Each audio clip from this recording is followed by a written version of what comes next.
Hi everybody, welcome back to Gallowgateshots. This is Extra Time with me, Emil Franchi. Jess is here, my co-host. We've also got our guests here tonight as well.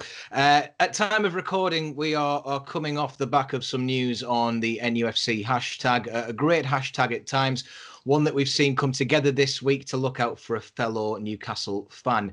Sadly, we now know the outcome of that situation, and we would say that we're all very sorry to hear the news, and we hope that Martin has found his peace. But as well as that, on top of everything, it's good to look out for your fellow Newcastle fans. If you as a Newcastle fan are struggling, then please do reach out to family, friends, and anyone else on that hashtag, because there is always a way out, and I hope that everyone watching this is also okay. And with that being said, we would like to also carry on tonight with a bit of the light-hearted relief that we hope that we bring to the Newcastle fan base, despite a few dogs disagreeing on occasional weeks. But yes, this is Extra Time, the last 7 days at Newcastle United. Good to have you back, Jess. Did you have a nice birthday?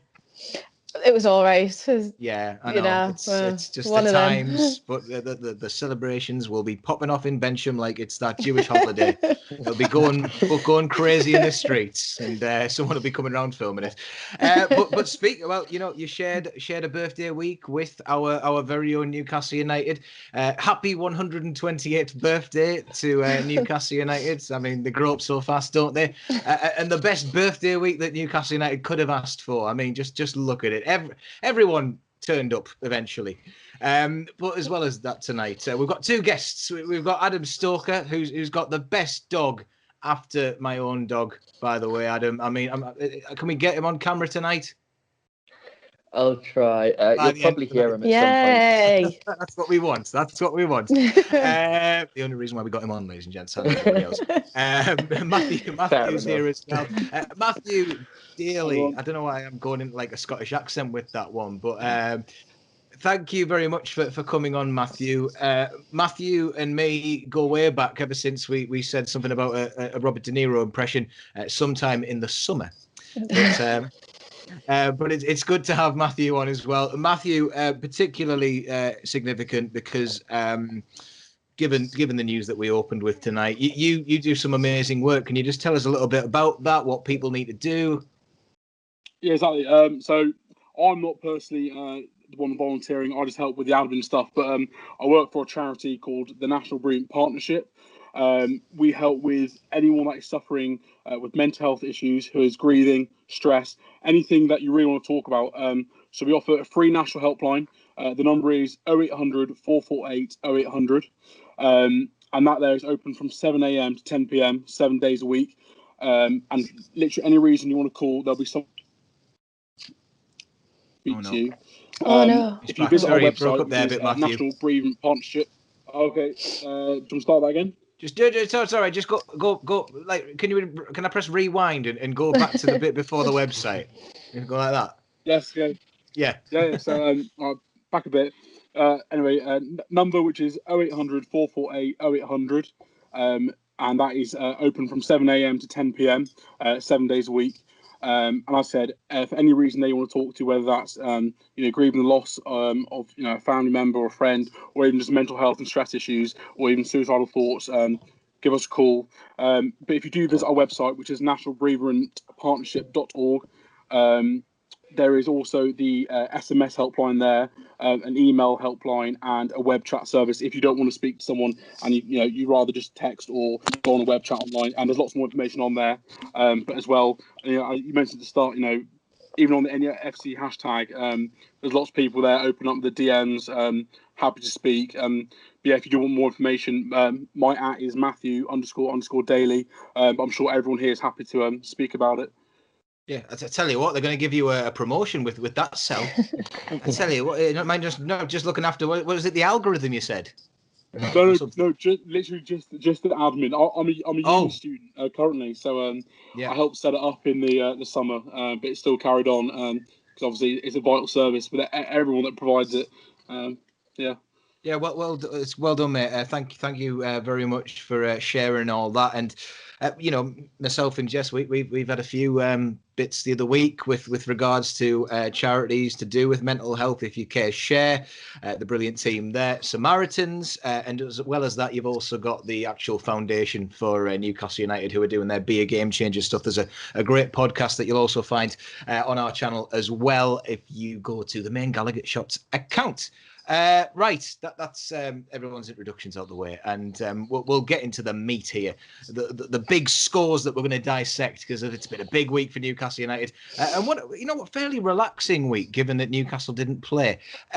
Jess, were you happy to like lose that part of your weekend where you're sitting on edge thinking about Newcastle, or were you kind of missing it in a sick way? No, I was happy. I mean, obviously, it was my birthday. It was my birthday last week, so there was no. Hey, she's not mentioned it like. There was no Newcastle game. Happy birthday to me. There was no Newcastle. There was no Newcastle game to ruin it. So I was quite happy. But at the same time, you kind of feel like a loss when there's no game. Do you know what I mean? Like, I hate watching other teams, and it always used to happen where Newcastle play early, and I'm like, I want us to play again. Well, I don't think I watched a single game last weekend. Like, I can't actually recall watching any football last weekend. That'll be the cocktails. Just yeah, well, maybe. just because it was like, well, we're not playing, so I've got no interest almost. So what you mean? I find it weird when people sit down and watch like 5 games back to back, because even I find it soul destroying just watching it, especially when the fans aren't there. I mean, I must say it is nice to have some fans back, even though there are getting treated to the wonders of VAR.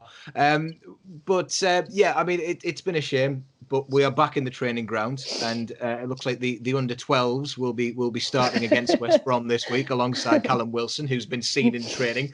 I'm not sure if he's just on his own. Like, we've got so much confidence in Callum Wilson, he's just going to start against West Brom. But Adam, were you concerned by the lack of game time this week? I know it's only a week, but with other teams playing, do you think there is a bit of a disadvantage with things like that?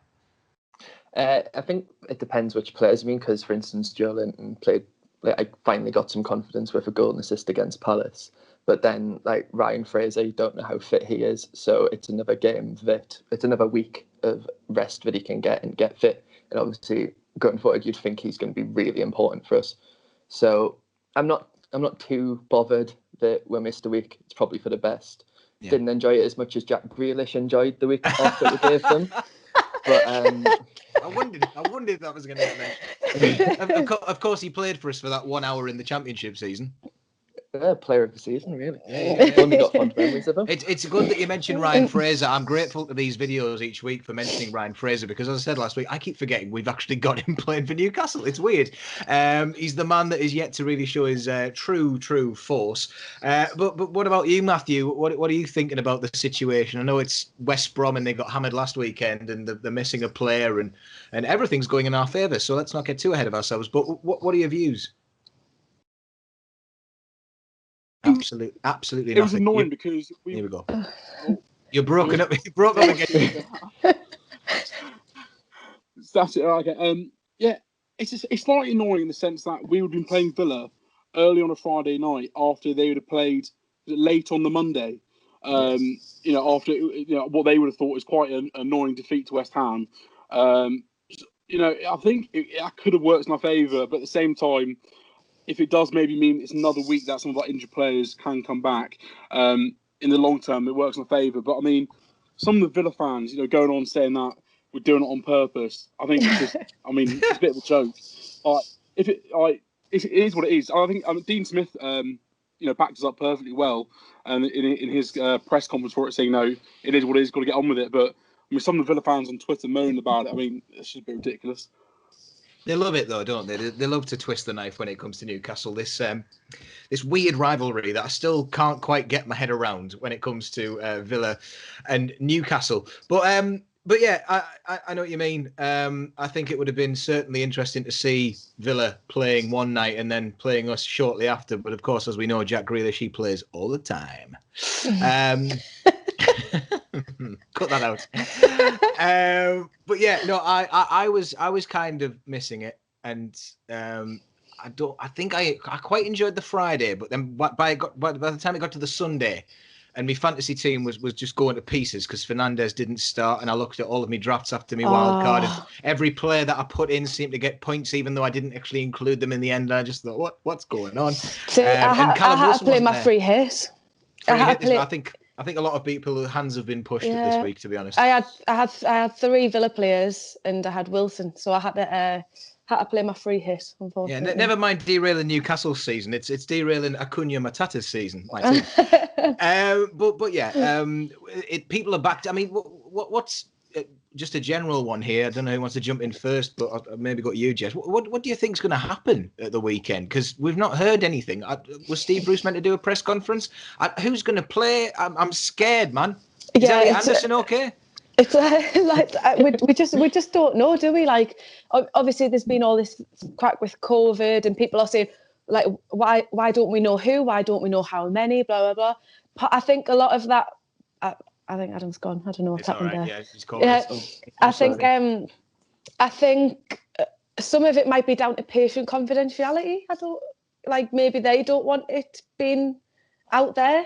I think it's so they can like sneak Fernandez in, like you said, don't tell him he's got it, and then just stick him on. Imagine. I wouldn't put it past Newcastle United, to be honest, because the more I thought about it, I was like, well, if they say who's got COVID, then surely they can't play them. And I reckon, all these pictures of Wilson, actually, they're from a few weeks ago or something. It would be our luck. It would be our luck that it would be like our best players at the minute who are the ones who've got COVID. So you could be onto something there. They might be just keeping it quiet so they can still play even though they're infected.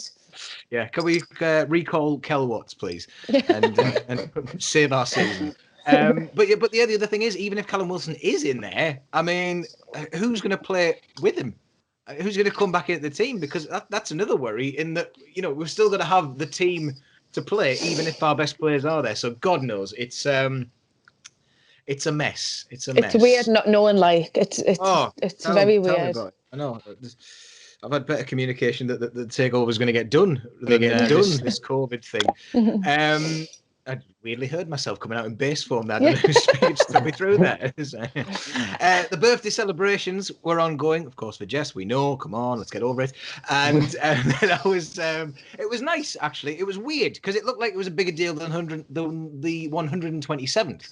I don't remember Rondon and Perez like chiming in saying, "Oh, happy birthday, Newcastle." What is the significance of 128? As well. Yeah. Is it because, I mean, it was no offence to the brilliant social team at Newcastle, but all they did was get the badge and stick 128 underneath. I mean, it was hardly a flag display. I think everyone's just a lot more bored this year. I know. Yeah. I think half the players are just on their phone. They would have been doing something last year. I would love to have been on that Zoom meeting. Right, guys, what can we do for the birthday this year? I've got it.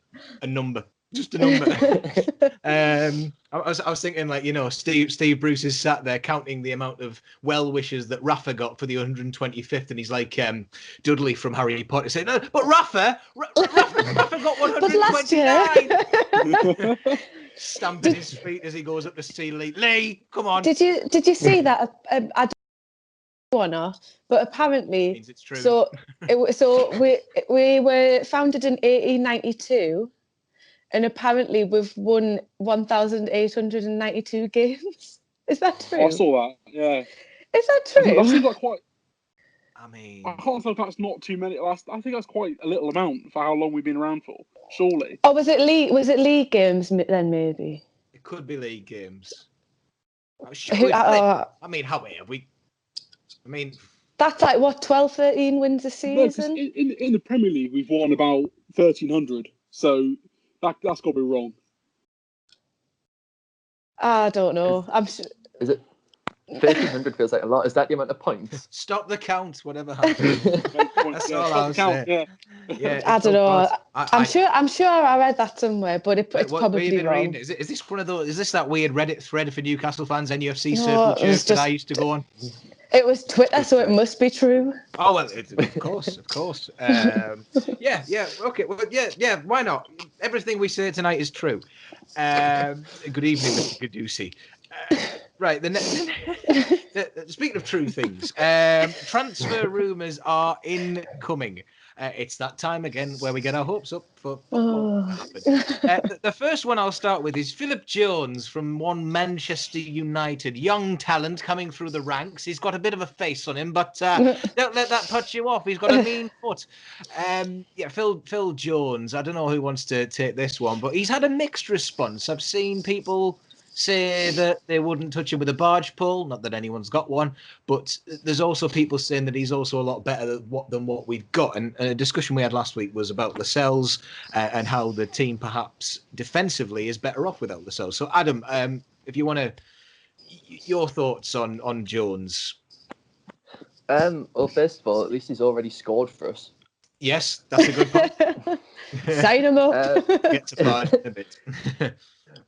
But with Jones, it's kind of impossible to know because can anyone remember the last time that he played?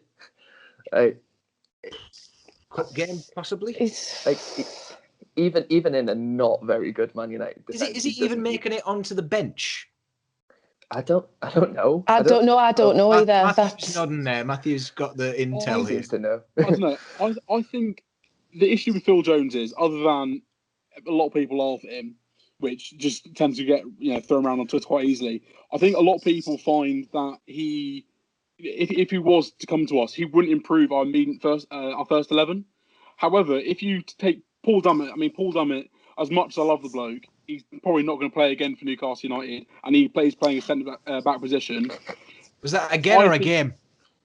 Again, I don't see him playing again for us. Oh. As sad as it sounds, I know. I don't think he will, but I think Phil Jones will, other than not being injured, will be better than him. He'll be better than Kraft, who has had a stint at centre back.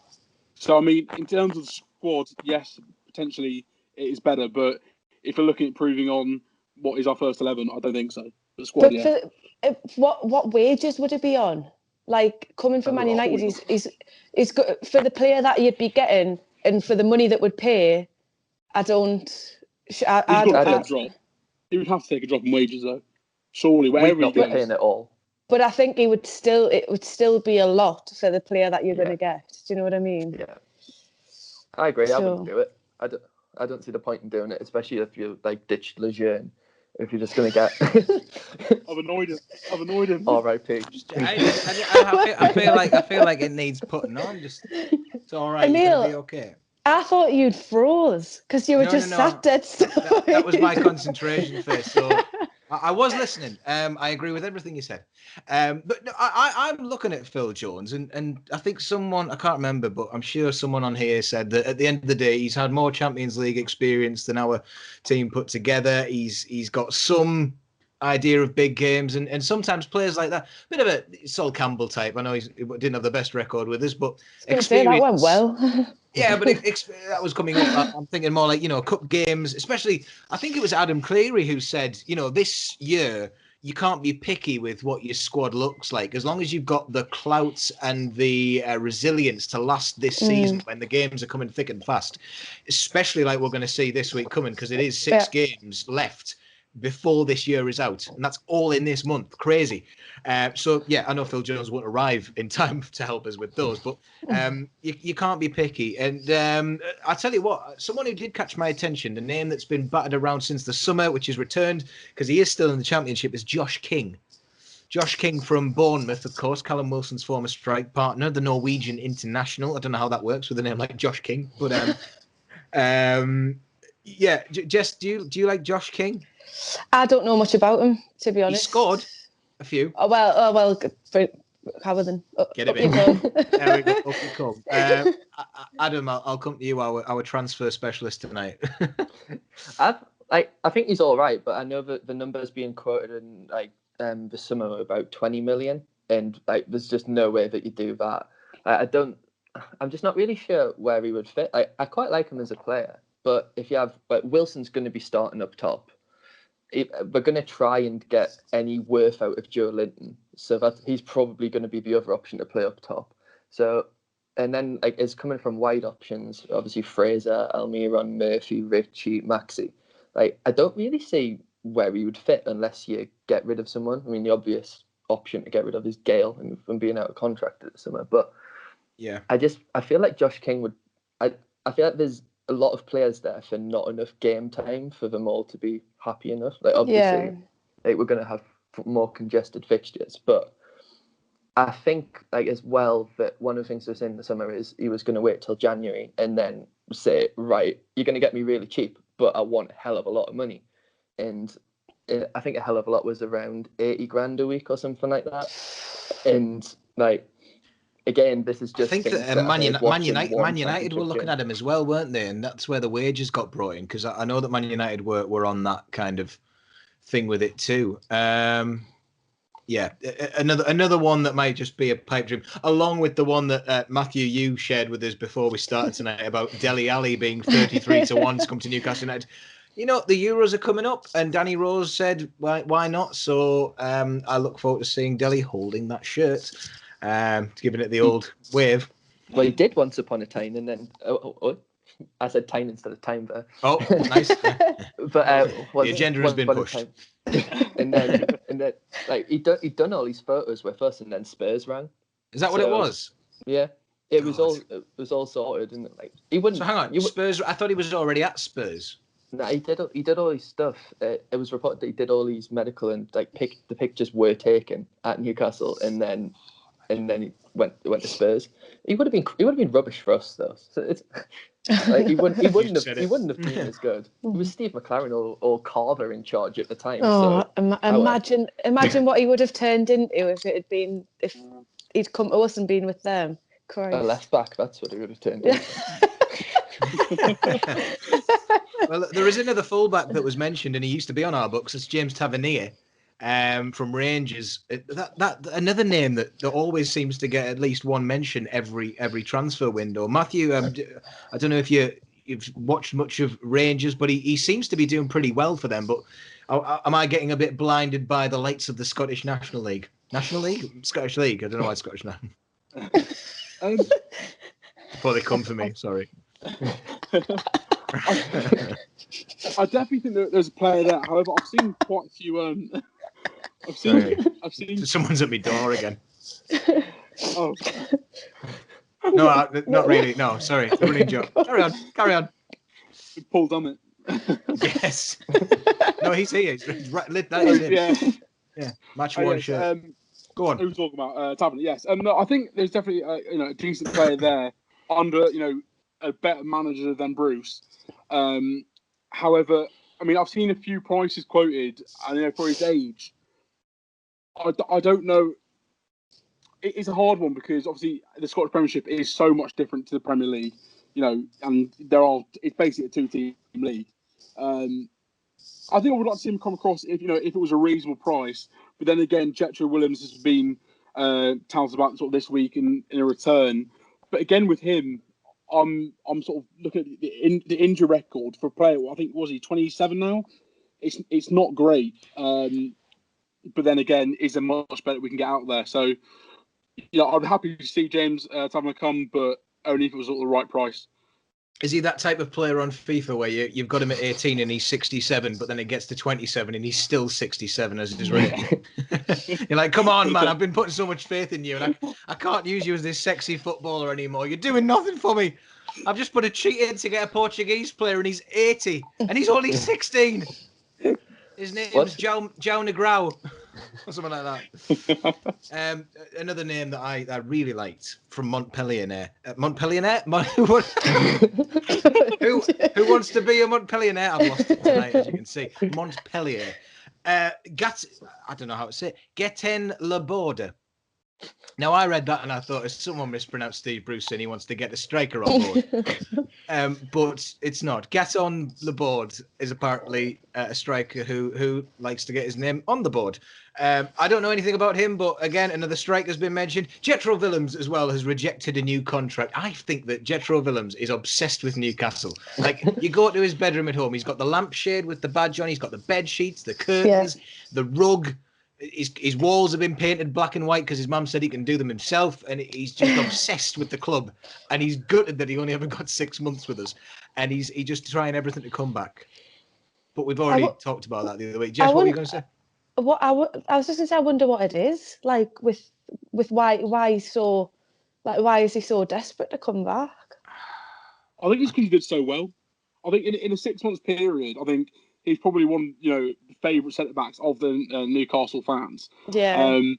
And he was a player that we'd been linked to several times in transfer windows before. Almost like a Bastos player, but we actually managed to sign him.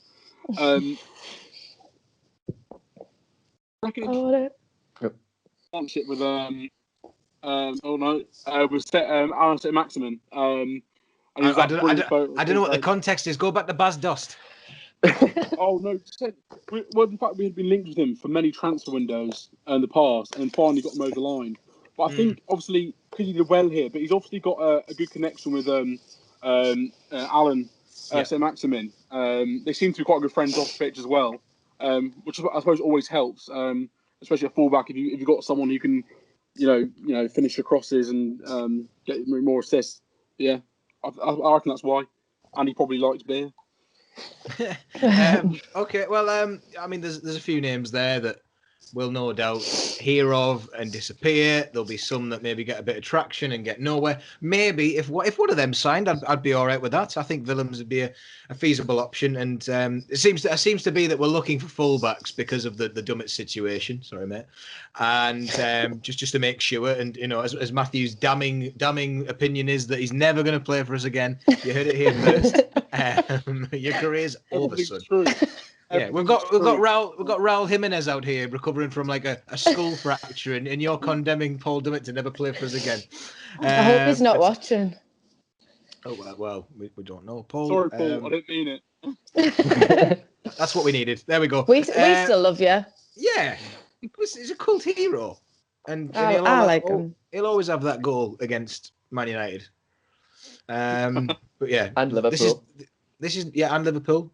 Anyone else? Palace when he did the hero celebration. Dummett has scored.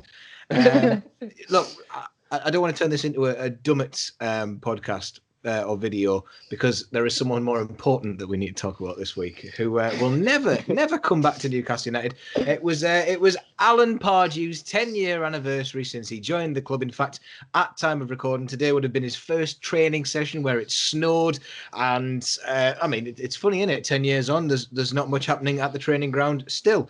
That snow might still be there. They're still yet to clear it, to be honest. It was a shame that Alan Pardew's anniversary did overshadow Les Ferdinand's birthday. Of course, Les Ferdinand's birthday overshadowing the fact it was Jess's birthday last week, which you might not know about. But yeah, the 8th of December, 2010. Where were you when you found out the news, Jess? I don't remember. I would have been at sixth form. I'll have been at. But I would have been at sixth form, but it's not something that sticks in my head when it's not one of those where I remember where I was when I found out that. I don't remember finding out that he was manager. He just was. That was kind of the reason behind. I don't have a clue where I was. Probably somewhere in. I remember when Houghton got sacked, and I thought, nah, man. It's not right, is it? But Matthew, did you have a significant location? You looked like you were about to recount a story of where you were. No, I was just saying I was probably in school, but I'm surprised none of us got a tattoo with a date of his arrival, given how much of an impact he had on the club. Just like I wouldn't be able to show that place on camera, so special place for Mr. Pardew. Adam, no, I'll have been in year 10. That's what I remember about it. I feel like I just remember at the time just everyone going, like everyone really liking Houghton and not really wanting him to go. And then when Pardew was the replacement, really not understanding why Houghton had to go. Yeah, I don't remember it being a big significant thing, but I think I remember Houghton leaving more than Pardew arriving. I think I had the same feeling about Pardew as I did with Chris. I know that I'm more invested in Newcastle than I was at the time. Well, I was, but from seeing Pardew as this kind of this English old style manager and having a real affinity with Chris Houghton, it was a bit of a It's like when Souness came. It was like Pardew was there was like a cycle of managers that I remember. There was like him and like Kirbishley and all them, and they just seemed to get passed around. Do you know? So I just, like Forever that's 14 to 1. That's literally all that I can remember was just like that little circle of managers. McLaren just all seemed to like taking turns. Is that Twitter account still going, Alan Kirbishley, where he just replies, "I'm available to any club that sacks the manager or a manager leaves"? Is that honestly? I forgot. I've not seen it in so long, so I hope that account's still running. But yeah, anytime a team changed manager, just I'm available. That would always make me laugh. Brilliant. Oh, it was fantastic. Alan Curbs is available. I loved it. But yeah, Pardew. Oh, sorry. Go on. No. I think with Pardew as well is he'd just been sacked from League One Southampton. That was what it was, wasn't it? Yeah. So like, it was even more like, really? What did we expect? At the time, like I remember it got announced, and Jose Enrique, who was like on. It was when he was out of contract in 18 months, and I think it was basically just as soon as Pardew got in, he was like, "Nah, not for me." And then that was it. He went straight away, didn't he? He went. Like, so he had his 6 months, and then so he finished that season, and then went to 6 million. For some reason, I had visions of Jose Enrique playing in the Denver Bar season. He played a pre-season game. Yeah, that'll be it. Okay. We had the last laugh there, like. We did indeed, and what a moment that was. But yeah, we should go into the special for this week, given that we had no football to talk about, and that of course is, as I put it in the group chat, it's Pardew's greatest hits, but in biblical form, which is why we now go to Mount Sinai, and we bring you the 10 commandments. I'm forming it. Oh, that was my big moment there. This is the bit that they don't clip. The 10 commandments of Alan Pardew. We've got 10. You'll be happy to know, which is probably more than Steve Bruce has got this week. But we're going to work our way through these. So the first one of the 10. Thou shalt pick as many left backs as possible.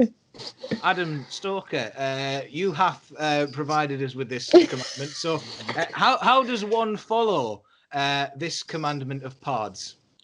Oh, just Dummett, Haidara, Ryan Taylor. Ryan Taylor was a left back at one point. I think Gutierrez probably played left back. Just get them all involved. I mean, even that Norwich game. Even out of retirement. Yeah, I'm sure they'd be up for it. Yeah. Even that Norwich game where we played back four of fullbacks, I think it was. Oh, it was good times had by all.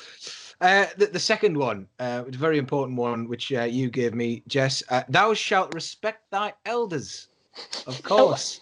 Well, I mean, he read out what he said? he famously called Pellegrini effing old C.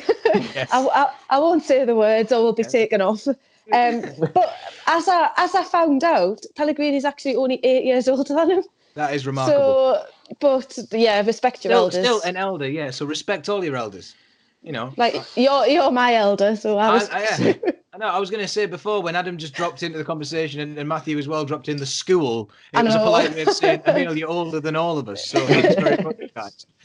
But yeah, respect to that. That was a weird one, wasn't it? Because I think it's weird hearing a lot of neutral fans talk about that moment and having real disdain for the way that Alan Pardew spoke about Pellegrini, even though I couldn't actually tell you which fan in this country has a kind of affection for Manuel Pellegrini, because he seems like one of the boring guys in the world. And when he was at West Ham, even I felt like, yeah, he's won the Premier League, but I don't really want him as my manager. No. No one can he was really remember. Factual as well. I think no one can really remember him winning the league with that City team either. No. City won the league, he just managed them. But I think it was just the day everyone was really angry, because that was when Tiote had his goal wrongly disallowed when they just went and shouted at the linesman and they took it off. So I think Pardew just got caught up with everyone being annoyed. Well, then I think they had another altercation at the Palace game, because, guilty pleasure of mine, I just went and had a look at Pardew's greatest moments. And there was a bit where they had a bit of a fight on the line.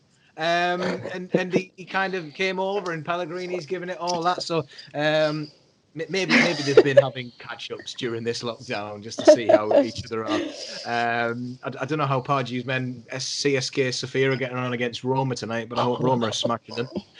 I forgot about that. I might have to check that in the next bit. But you know, that little fight there leads us on to our third commandment: "Thou shalt use the technical area to scrap," which of course is Pardew. Pardew's. Oh my God! CSK Sofia 3, Roma 1.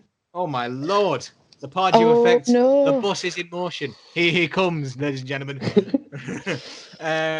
Yeah. Matthew, what was your favourite scrapping moment of Alan Pardew's life? It has to be. It has to be that game. I think most football fans remember it because it's just the most bizarre thing ever.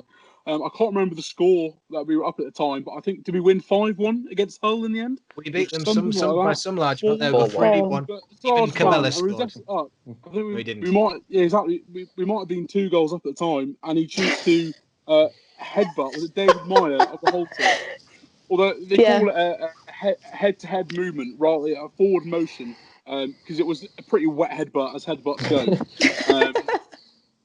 But just bizarre, utterly bizarre. But sums Pardew up a little bit.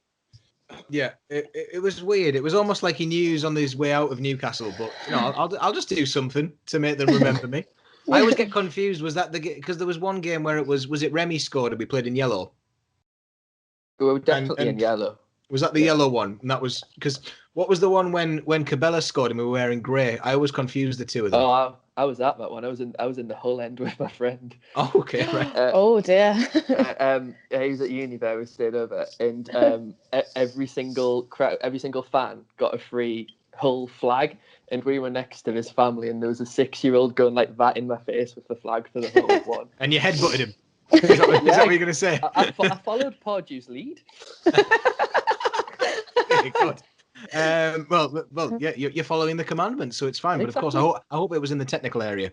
I mean, there's other occasions as well. We've got mentions for the linesman who got pushed in the back. I remember at the time of that one, it was a time when memes didn't really have much meaning, but they were just building up and they were getting there. And it was one of those where it was like how Newcastle fans saw it, how the Premier League saw it, how the referees saw it, how the Sunderland fans saw it. And I think the Sunderland fans one, it was like Rambo holding a machine gun, and that's what for Newcastle it was like 2 people just hugging. But yeah, that was the Tottenham game. That was the last time I ever won big on any bet that I've ever put on with Demba Ba scoring. But yeah, there's been a few. Martin O'Neill as well in the derby. He had a bit of a 1-to-1 with him. And going back, Arsene Wenger's got a classic relationship with Alan Pardew. But yeah, it's funny, that one, isn't it? I just love he headbutted a player, for God's sake. Just to take the throw it. Yeah. Just let the man live. The 4th commandment: "Thou shalt not stand in case the crowd boo." Was anyone at that game? Adam. Yeah. It was it was a day when Craig Bellamy at halftime was warming up and got applauded by the Newcastle fans, and our own manager got booed every time he sat down, which is quite an interesting mix. It was just bizarre, and he started sitting down quite early in it as well. Like it wasn't one of the ones where it took till like halfway through the second half and he went, oh no. I think it was during the first half where he was just like, I'm not standing up again. Yeah, I've had enough. Oh dear. And I mean, it makes you wonder what the crowd would be like given the current situation. I know that we have just won technically, but yeah, a lot of people saying the atmosphere would be as bad as it was then. But yeah, a good one. The 5th commandment: "Thou shalt not blame thyself." Adam, I know you submitted this one, but I think we can all kind of go through the various Pardew excuses. Matthew, do you have a favourite of Pardew's excuses for why Newcastle lost the game?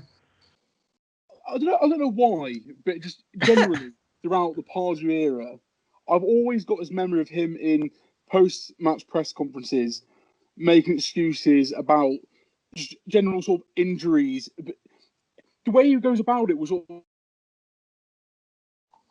It was these injuries, that's what it is. Well, it's part of the job, mate. Like you got to work your way around it. I mean, I think generally that's how I felt about him when doing those post-match press conferences. Yeah, I think we're going to have to blame those injuries on your Wi-Fi as well, because it keeps breaking up mid-floor.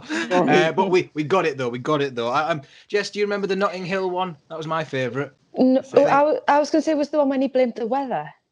The weather did get blamed at one point, I think. Yeah, that's right. The Notting Hill one was something that didn't they have to get the coach down? It was we had a qualifier for the Europa League against Atromitos on the Thursday, and we had to play on the Saturday against Chelsea. Yeah. Because Notting Hill Carnival was on the Sunday. Yes, of course. Yeah. The reason we lost wasn't at all down to the fact that we were playing against the team that literally won the Champions League last season. It was because the Notting Hill Carnival meant it. And the thing is, anyway, Europa that year, if you looked at our team that played the game on the Thursday, how many of them actually played on the Saturday? Didn't we draw against Atromitos as well? Yeah, Ryan Taylor free kick. Salvaged it for us. But yeah, oh God, I love that. I love the idea of the drums being too loud for Alan Pardew, so he's we was put off by the noise, you know. He can't play in those kids. Anyway, but he didn't blame himself. However, he did also he liked to thank people when we did win. Number 6 is "Thou shalt dedicate wins to Mike." Did that boil anyone's piss? It's worse because the one that he dedicated was when we beat Chelsea at home 2-0, but it was the Chelsea. It was the week after we got beat 2-1 off Sunderland and Barini had scored that screamer. so which one? He scored a few against us, to be honest. Was that one? Yeah, the last minute one. Debussy scored for us. Yeah. But yeah, because the next week, the 2 weeks after, it was the one where he got the credit for telling Kabay to be really good at taking free kicks. and then he ended it with, "Yeah, that was for you, Mike." Yeah. Oh. What was that all about, Jess? Why was? I mean, there's been a few stories this week of him coming out and saying the whole Mike's mate and that was not a thing. But what was it? He's paying his wages, isn't he? Yeah, I'd thank my boss for that. He wants to be kept in a job, so yeah, I think that's the top and bottom of it, really. No brainer from Alan, really. 10 Commandments, just thank you, boss. Be grateful, which is what we should say with that one. Number 7, Jess, you put this one in. I know this one might not necessarily be true, but "Thou shalt douse thyself in jupe." He looks like he stinks of jupe. Do you know? He just with his silver hair. What does jupe smell of? Do you have experience of smelling jupe out? It's not unpleasant, but like it's just it's just sleazy. No offense to anyone. If anyone wears jupe, you smell lovely. But I can just remember. Do you think just going back to my story from the other week, where I think it was last week? I know you weren't here for this one, but it was my mate saw him in the toilet and asked him what type of music he liked. Oh, were you on that one? Yeah. Oh, you were on that one. It was 2 weeks ago. Yeah. Well, going back to that story of when he met him in the toilet. Basically, what you're trying to say is that Alan Pardew then paid the guy a few gave quid. Him a quid. Yeah. Got a spray for the lay. Got a spray for the lay, and yeah, and he chose jupe every time. I can remember that. I'm sure that was like a thing, though. Everyone say he looks like he stinks of jupe. And I bet he's very bloody liberal with it as well, just covering himself in it. Oh, he'll stand under the jupe and then splash the shower on. Is what he'll do. He'll just dab the water just up on his neck like that. Yeah. Pack a band? No, thank you, not for me. Number 8, "Thou shalt tell players to smile." Now, this is one that I just chucked in last minute because I remember that one. But as a whole, being very light-hearted on the touchline, it's almost like he knew the cameras were on him. And I mean, the Palace FA Cup game is just a sight to behold. But Matthew, do you remember the player he was pointing at for smiling? I don't. I remember the image. I'm pretty sure it's a GIF at the moment of him doing that. It's like he did that. Tell who. I can't remember who he did that. I think it might have been Cabai. I think it was when Cabai was at the end of his tenure. Because Cabela. It was Cabela. It was when Cabela had just started. You know everything, Adam. By the way, I just need. You do. I've It's so got impressive. No. It's just Newcastle's ruined it. It's all right. You were talking before, and I was like, he should go on Mastermind. Like, this is brilliant. Yeah. I mean, I doubt There's who were you sat head next to to. fit this all in. I doubt on Mastermind they're going to come and say who at the Hull match were you sat next to, and how old were they? How old would they be now? Sorry, so it was Cabela, and why was it Cabela? I think he just lost possession a couple of times because it was when we all thought Cabela was going to be a world beater, and he just didn't. He never really settled, and yeah, it was. It was 0-0 against Aston Villa, so it clearly didn't have much of an effect. Alan Pardew, motivating players. I mean, I don't know what he does. I just don't know what he does. But yeah, that's one of them. And then, of course, he's dancing on the sideline. It is just something to do. I love it so much. So number 9, I think we're getting into the two that are kind of like universally thought about. 9, thou shalt have one amazing season. And I would say that kind of goes wherever Pardew goes. And CSK Sofia fans, if you're watching, you're about to experience it. But we had that wonderful European season. Palace, he had their obviously the FA Cup season, the saviour season as well. Even West Ham, when they first came up and got to it, he loves an FA Cup final, apart from when it comes to us, which is highly frustrating. I'd even take losing one with Pardew. But what was it about that season, Jess, that made it so? Was it luck? Did we just have it in our favour? Did we have like a Sheffield United last year, a Leeds this year? When the season we finished 5th? Yeah. I don't know. I can just, because that was like around about the time that I was like starting going out drinking and stuff like that. So like, I just remember being buzzing, just buzzing all the time. Like it was just class. It was absolutely class. To be fair, it was my first year of uni, and I got one of the half price season tickets. And me and my mate started going. I used to turn up because I in the halls, and there was one morning where I think I woke up with about 10 minutes prior to kickoff, and I like rolled across the field and got there and was like, all right, and then watched us beat Liverpool 2-0. It was great. It was just I can't remember much like specifically about like the games and stuff like that. I just remember being absolutely buzzing, and I worked in bars as well at the time, and when the games were on, that was like the best shifts to do because everyone was just like. It was just mint. It was absolutely class. Yeah. And insights into mine and Jess's lives and where it went wrong. Right there. Thanks, Pardew. Thanks, Pardew, for that one. But yeah, looking at the look and stuff. I mean, what do you think, Adam? You seem to remember everything. So, what do you remember? I remember I got off to like a really good start. We went up to like something like it was November was the first time we lost, and that was Man City away. So because the second game of the season was the Ryan Taylor free kick against Sunderland. It was. So that got us off to a really good start, and then we were never really out of the top 7 all season. We just had various different players hit amazing purple patches at different points.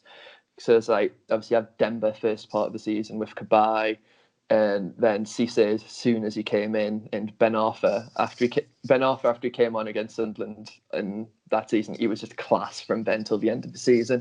So I think we got quite. It was obviously lucky in the sense that we had some really good players that were kind of underestimated by everyone else, but.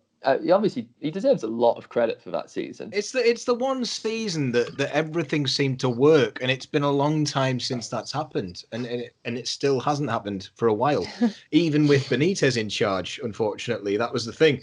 The final one, the 10th commandment: "Thou shalt overstay their welcome." Matthew, do you think that's a harsh one? Do you think that's a fair one? I think that's pretty fair. I think, yeah, he does deserve credit for that one season, definitely. It's the best we've done in many years.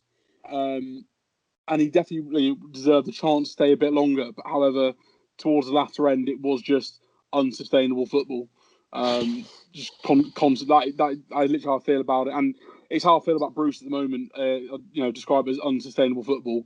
You can only get so many last-minute winners from Lejeune and Wilson and Joe Linton to actually stay up. And he also with that he doesn't develop players. A lot of players go back. Get Pardewed. I remember that was a thing. Yeah, Pardewed. Yeah. Get under him. So in that sense, he did. But then again, as Shearer said, was it not no less than 2 weeks ago? It's not his fault. It's the man at the helm. But we should not get into that. I saw the comments because the Chronicle put this on and it was their big talking piece for the week for the hits. And someone said that he did have his hands tied a little bit with it. And it really was that, because obviously this was the Graham Carr years. He was the benefactor and the one who received all of these French signings. So Pardew was kind of just throwing things, and it said, right, let's hope it works, and it did for one season. So that's the 10 commandments of Pardew there. Before I make my way down from the mountain, which is actually just that big hill on the town moor. Family over there walking a dog. The other ones that we had, one that we mentioned the other week, again, you're going to have to YouTube it because I'm not saying it. Thou shalt not appear on Match of the Day. That was a pre-Newcastle one. My word. Let's get on a shirt. Thou shalt refer to thyself as king. Did that actually happen, Jess? That was one with was that one with the big dinners? If you Google it, he would only refer to himself as the king. Is that the one where he took someone's plate of food when he went into a restaurant and supposedly said, "You can't. Why are you having that plate of food? Because I'm Alan Pardew and I'm the king." Google Match of the Day and Google why Alan Pardew called himself the king. Yeah. Sorry, it just made me laugh. I am Alan Pardew. I am the king. And thou shalt dance like no one's watching. Kind of covered that one. Thou shalt use Obertan over Ben Arthur. I've got Ban Arthur here, which technically did happen. But that one speaks for itself. And Adam, you had the final one, which we obviously can't talk about because it is confidential information. Thou shalt never reveal the whereabouts of Tranquillo Barnetta. Google him, find him if he's real. If he's real, yeah, it's going to come up and it'll be like, "Did you mean?" We could not find what you're looking for. Those are the 10 commandments of Pardew. If you've got any more, if you can, spend the time thinking about that, then look at that! I've suddenly transported. Thanks God, Alan. I'm back. If you've got any more commandments, then put them in the comments, and we won't read them because the comments are a barren place at times. West Brom is going ahead as it stands. West Brom with a wonderful stat to play Newcastle that they can hopefully change this weekend. The most goals conceded, which is 23 in 11. So that will probably remain the same after this weekend. But Matthew, you were saying about Steve Bruce's voodoo doll. It seems to have struck once again, don't you think? Because what's this pattern that you've noticed? Is a voodoo doll, or he does some sort of like rain dance sort of thing? Because I was speaking to Mill beforehand. So Pereira is suspended. A questionable. Oh, am I gone? No, you're back. You're back. To a questionable red card. But he's got out for 3 games. And then in previous games we had Digne, James Rodriguez, and Richarlison all out for Everton. And then we had Ings out for Southampton and Zaha for Crystal Palace. Mm-hmm. He does seem to be the luckiest man in Newcastle right now. All these injuries of like key players, and I know we haven't won some of those games, but it's very useful for us as a club. But also, Pereira is one of the most creative players for West Brom, and one of the most creative players, in the bottom half of the table. So I think it's quite massive that he's out for us. Is that a dog grumbling in the background, Adam, that's making you smile? Because I can hear like a... I think I can hear him snoring. Is that what it is? I could hear that. I was like, what's going on? That was just your reaction to West Brom having that. I mean, Pereira's missing. He apparently is their best player. But as we know, that doesn't necessarily mean that Newcastle are going to have it that good, because we don't know who's going to be playing for us. Jess, do you think that Saint Maximin, if obviously restrictions allow it, do you think that he should be straight back in the team? If it means Hendrick doesn't start, then yes. And that's all I'll say. Yeah. Okay. Right. But yeah, we spoke last week a little bit about the strike force and whether Saint Maximin does fit into that, and they're still yet to find this kind of perfect combination at the front. But what do you think, Adam? Do you think that how do you think we approach this game? Because I know it's hard when we don't really know what's going to happen. But yeah, it's really difficult to base like what you think an 11's going to be when it's going to be Wilson and maybe Matt Ritchie. But like to be honest though, I'm not sure that whoever comes in can create Callum Wilson any less than he's had created from all season. So there is at least something to take from. As long as we have Wilson, I'd probably say we've got a very good chance. But just for whenever we have everyone fit, it would be nice if at one stage, and West Brom at home would be the absolute perfect time to do it, would be to have Wilson with Maxi, Almiron and Fraser behind him. I don't think they're all fit and available, but it would just be nice to see that at one stage. And surely against West Brom we can't do our usual camp and hope for the best. But we've said this before, and we've done it against teams as average as West Brom. Yeah. Yeah, it's going to be an interesting game. We are at home, aren't we? Yeah. I could just ask down the corridor, of course, but I'm not allowed in there. What do we reckon for the score then, Matthew? What you're saying? How do you think it's going to go? Do you think it's going to be a more goals conceded for West Brom? Yeah, I think we'll win. I also think we'll concede though. I think even though I haven't got Pereira, I really rate Slaven Bilic as a manager. He'll be coming to this match knowing this is one they definitely can get points from. And Conor Gallagher for them, he's got 2 in the last 2. He's been really good. I think it'll be 3-1. But who scores? Who knows? Because it's probably going to be our under 12s. Yes. Jess, what about you? 0-0. Oh God. Oh. I'm normally wrong, so it was the bite of the deficit to go. Yeah, I'm back, baby. No. It was my birthday last week. Oh, sorry, I should have mentioned it. Sorry, I didn't check the date on the clock. Yes, Adam, what about you? Purely because we've got Wilson, I fancy us. That's literally just. If anything happens, everyone fancies us because we've got Wilson. But what about the score? At a push, I'd say 2-0. Yeah, I think I'm with you on that one. I think the 3-1's probably. I think the idea of Newcastle scoring 3 goals is just orgasmic as far as I'm concerned. But yeah, 2 goals I can kind of see. 0-0. I don't know. I see what you mean though, Jess. It's got all the makings of one of them crap games, doesn't it? Yeah, it's like, yeah, exactly. I can't see any where any excitement or anything's going to come from. Just did you watch us the other week? Yeah. Well, no, I watched mainly Dua Lipa, but I was excited by the whole prospect of that night, to be honest. Then we scored. Yeah. Less said about my night, the better.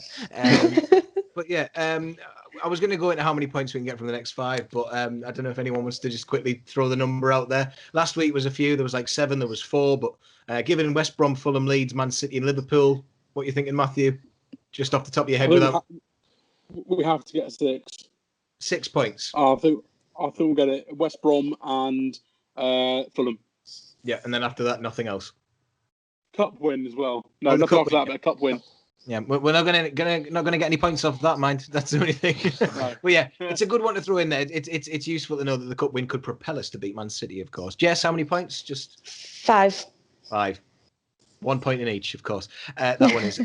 Yeah, and Adam? 0-0 every week. Yeah, 0-0 for every game. Imagine that. I'll be optimistic and go with 7 because I reckon we'll camp Leeds and they'll get bored. Yeah. Will we score though? Is that the point? Is that the point? We might get a penalty and Wilson will take it. Yeah, okay. Yeah. Callum Wilson, in Wilson we trust. Well, yes, that is it. And thank you very much for joining us. Thank you very much, Adam. Thank you very much, Matthew, as well. Been really good having you on this week, and you're welcome back any time. And thank you, Jess, as well. Nice to have you back. Why were you off again last week? It was my birthday. That was the one. Sorry. Must get that into my mind. This is Extra Time. We do this every week. It's the last 7 days at Newcastle United. Keep subscribing to the Gallowgateshots YouTube channel. Keep liking all of the content. If you don't like it, then just keep watching. You know, something might stick eventually. And yeah, there's a load of stuff coming up. It's good to have football back. And as we said, to repeat myself at the start, you know, I know that we may always be united on all of our views about Newcastle United, but you can always know that you've got one of us in your corner as much as we are in the corner of our football club. So I hope you're all right.